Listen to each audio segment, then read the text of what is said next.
छत्रपति शिवाजी महाराजांचा।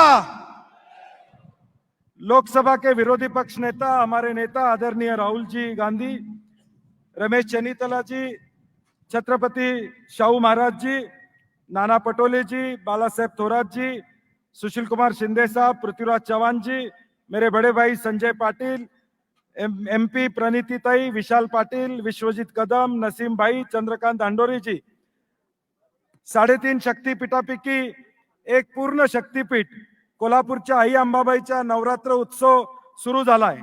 या पावन पर्वाच्या नवरात्र उत्सवाच्या सर्वप्रथम सर्वांना हार्दिक शुभेच्छा। इस वर्ष छत्रपति शिवाजी महाराज जी के राज्य अभिषेक का 250 वर्ष मनाया जा रहा है। इसीलिए आज होने वाले मूर्ति अनावरण का एक विशेष महत्व है। सर, कस्बा बावड़ा जो ये भूमि है, यहाँ पे जो स्टैच्यू बनाया गया है, यहाँ राजश्री शाहू महाराज जी का जन्म यही इसी भूमि में हुआ था। लक्ष्मी विलास पैलेस यहाँ पे, वहां पे राजश्री शाहू महाराज जी का जन्म हुआ था। और हमें बड़ी खुशी है कि आज छत्रपति शिवाजी महाराज की शूरता को नमन करते हुए उनकी एक ऐतिहासिक मूर्ति को इस पावन भूमि में स्थापित किया जा रहा है।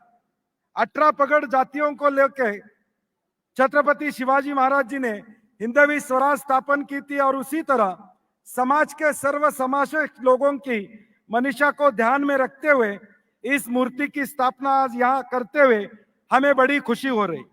और दूसरी खुशी यह है कि हमारे नेता आदरणीय राहुल जी गांधी के हाथ से अनावरण हो रहा है। जिन्होंने कन्याकुमारी से कश्मीर तक भारत जोड़ो यात्रा और मणिपुर से मुंबई तक न्याय यात्रा के माध्यम से लोगों को अपने हक और स्वाभिमान के बारे में विश्वास दिलाया, गरीब किसान और युवा महिलाओं को आधार दिया, आज उनके हाथ से इसका अनावरण होना है।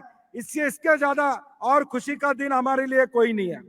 सर्व या पुतळ्यामध्ये काम करणारे सर्व कमिटीचे मेंबर संजय पाटील साहेब, त्याचबरोबर मूर्तिकार सतीश गारगे, आमदार ऋतुराज पाटील, श्रीराम सोसायटीचे सर्व संचालक यांनी चांगली जबाबदारी पार पडली, त्याबद्दल त्यांचंही कौतुक करतो।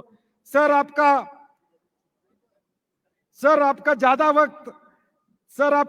वक्त न लेते हुए फिर से राहुल जी का स्वागत करता हूं। और राहुल जी, कांग्रेस पार्टी की तरफ से आपको हम सब आश्वासित करते हैं कि आने वाले दौर में आपके मन की सबको न्याय देने वाले विचार की सरकार महाराष्ट्र में हम जरूर लाएंगे। जय हिंद, जय महाराष्ट्र, जय भवानी, जय भवानी। धन्यवाद।